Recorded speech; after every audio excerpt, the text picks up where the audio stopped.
অরুণাভর চক্রান্তে বিপদে শ্যামলী অনিকেত। তারা কি পারবে একে অপরকে রক্ষা করতে? জি বাংলার ধারাবাহিক কোন গোপনে মন ভেসেছে। এখন ষড়যন্ত্রের মুখে শ্যামলী এবং অনিকেত। আসলে শ্যামলী ও অনিকেত মিলে অরুণাভর মুখোশ গোটা জোড়াবাড়ির সামনে খুলে দিয়েছে।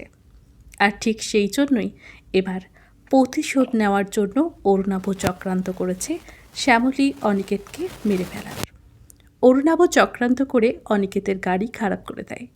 রাস্তায় ঠিক মাঝখানে অনিকেত ও শ্যামলীর গাড়ি খারাপ হয়ে যাওয়ায় অরুণাভর ঠিক করা গুন্ডারা হামলা করে তাদের ওপর। শ্যামলী একা হাতে নিজের স্মৃতিসিঁধুর রক্ষা করার দায়িত্ব তুলে নেয় নিজের হাতে। অন্যদিকে শ্যামলীকে বাঁচাতে অনিকেত ঝাঁপিয়ে পড়ে গুন্ডাদের মারতে। কিভাবে শ্যামলী এবং অনিকেত বেঁচে ফিরবে এই গুন্ডাদের হাত থেকে? অরুণাভর সকল ষড়যন্ত্রের কিভাবে ভেস্তে দেবে অনিকেত ও শ্যামলী?